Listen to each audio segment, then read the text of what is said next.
Hello everyone, welcome to Movie News Monday, the show where we break down every significant piece of movie news that happened within the last week in a short and concise amount of time for you.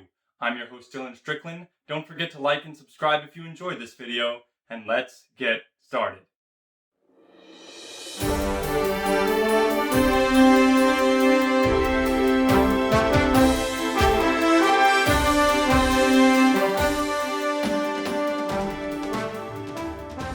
HBO Max has cast Jake Johnson in the show titled Minx. The show will be centered around the development of a pornographic magazine for women in the 70s.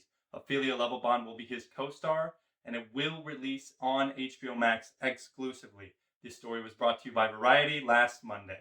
Due to the wild and monstrous success of Godzilla vs. Kong, shares in the movie theater have increased significantly. AMC's shares have climbed to 13.4%. Cinemark's have climbed to 7.1%, Regal's to 5.3%, and IMAX has also had an increase of 4.5%. This story was brought to you by Variety, and I think it's excellent news for the movie theater industry. It's good to see a movie that is basically reinvigorating everyone's passion in going to the theaters. This is a movie that I truly feel you have to see on the big screen, because if you watch it at home, it just won't feel the same.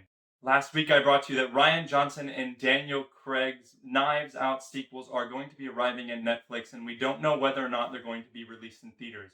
Some new news broke on this story, however, as apparently Daniel Craig and Rian Johnson are both getting $100 million each. I have no idea how Netflix is going to make a profit on this. Netflix is already $20 billion in the hole, and I'm expecting them to slowly start climbing out, but if they keep making purchases like this, I honestly don't see how it can happen.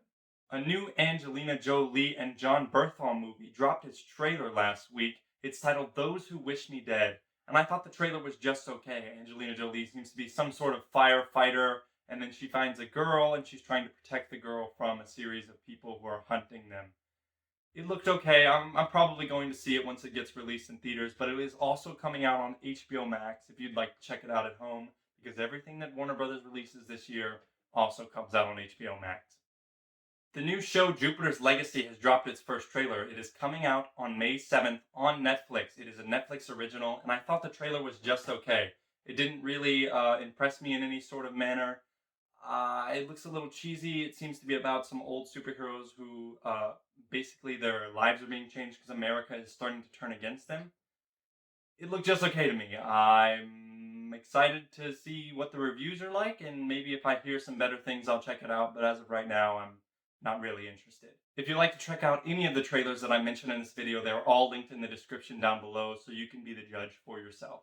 A new report from Deadline says that Chris Pratt's new movie, The Tomorrow War, will be releasing on Amazon instead of in theaters. This is very shocking, as it seems like a big blockbuster type film, and I thought it was most definitely going to go to theaters. But that news changed when Chris Pratt announced it on his Instagram. It is going to be dropping July 2nd on Amazon.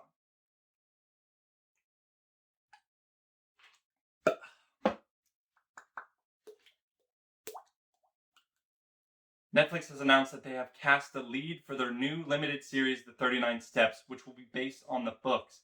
The lead is very exciting because it's one of my favorites, Benedict Cumberbatch. He's going to be playing Richard Hannay, who is going to be the title character. I wasn't interested in this show before, but now that they've cast Benedict Cumberbatch, I'm most definitely going to see it.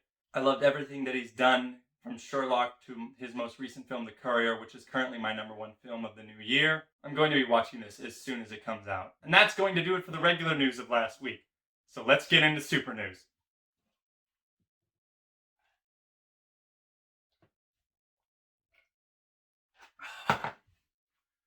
Super news time!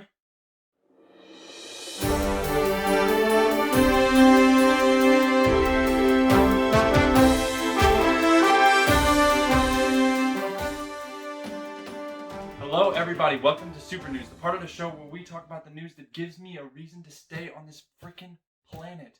The Star Wars news, the superhero news, everything in that category. So let's get into it. Marvel Studios released a new Loki trailer last Sunday, and I actually thought it was freaking amazing. I haven't been excited for this Loki series at all, but after seeing this trailer, it's completely turned me around. It gave us some insights into the plot. I love the fact that he's having to fix the timeline issues, so maybe they play into kind of like all the issues where it says like Spider-Man 8 years later. Maybe they kind of like fixed that somehow, or they fixed like little discrepancies in the MCU. That all sounds awesome, and I cannot wait to watch the show now that they've released the trailer. James Gunn has announced that Guardians of the Galaxy 3 is beginning pre-production. He tweeted about it. He said that they're starting design production. I cannot wait for this movie. I want to see Guardians of the Galaxy 3 so bad. I literally cannot wait to see this. I'm so excited. A new trailer for Picard Season 2 dropped, and I thought it was actually pretty good. I haven't started watching this series yet just because I'm trying to catch up on Next Generation as we speak, but I want to get caught up by the time that the new season comes out, so I'm trying to binge through everything. Right now, I'm very much enjoying Next Generation, and I cannot wait to start Picard.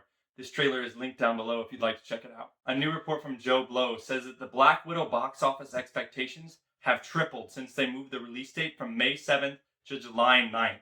It was estimated in May 7th to make about $45 million domestically on the debut, and now that has shot up to $170 million debut domestically. That's insane. That's literally triple the amount of money they were going to make. So Disney made the right move moving it into July. And I think also the Disney Plus Premier Access is going to feed people into the theaters, because who wants to pay $30 to just watch something at home when you can pay that same amount of money and just go to the movie theater? It's a better experience anyway, plus the popcorn's much better. Deadline has announced that She-Hulk has cast Renee Elise Goldsberg in the role of Amelia in She-Hulk. Very interesting. We don't know anything about like the specificities of that role. We just know that her name will be Amelia. Maybe she's the bad guy, but I think this is very good news because I really enjoy her in Hamilton. She's a fantastic Angelica. Cannot wait for She-Hulk, especially since Tim Roth will be coming back as Abomination and Mark Ruffalo will be reprising his role as Bruce Banner / the Hulk, whatever they decide to go with. Netflix has signed a $1 billion deal with Sony to get exclusive streaming rights for all of Sony's properties. This includes Spider-Man, Jumanji, and the Uncharted series. However, these will all be released onto Netflix after their theatrical debut. I think that's fantastic news, as I kind of hate Stars. It just feels like that membership that you always have to add on through Amazon and not actually get it on the app. I just can't stand it. This transition from Stars to Netflix won't be happening until their 2022 slate, though. We don't know yet the specifics on which movies are like from Sony's inventory are going to be moved on to Netflix, but I can imagine that it'll be quite a few of them. This next piece of news is a complete rumor, so take it with a huge grain of salt, but apparently there is some interest in maybe making a Sam Raimi, Tobey Maguire Spider-Man 4. This is a complete rumor. None of the major trades have reported it yet, but it's not impossible, as the news of Tobey Maguire maybe possibly being in the next MCU Spider-Man 3 film. Maybe that multiverse sets up his entrance, and then they move into Spider-Man 4, which is maybe how Venom and Morbius are connected to Spider-Man. We don't know any of this to be true, and all of that is speculation, so take it with a complete grain of salt. None of the major trades have reported anything, and we'll see next week if this story develops any further. And finally, our last piece of news for the night. Indiana Jones 5 has cast Phoebe Waller-Bridge to co-star along Harrison Ford in the new James Mangold Indiana Jones 5 movie. This is great news, I think. I don't really know much of her work. I haven't had much exposure to her, but I don't see any reason to doubt why this wouldn't be a good choice. And it's also good to see some development on Indiana Jones 5, as all we've really heard is new release dates, drop director, and then now we're here. So it's good to finally get some new news on the new Indiana Jones 5 movie. Whether or not it hits that July 22nd or July 29th, 2022 release date, who knows, but we'll see. And that is going to do it for Movie News Monday. If you enjoyed this, please leave a like and subscribe. I've currently got a weekly series going on Falcon and Winter Soldier, doing episode breakdowns, kind of theory speculations on what's going on there. I really enjoyed last week's episode, so be sure to head over there and check it out if that sounds like something you'd be interested in. And then I will also be back next week for another installment of Movie News Monday. Thank you guys so much for watching, and we'll see you next week.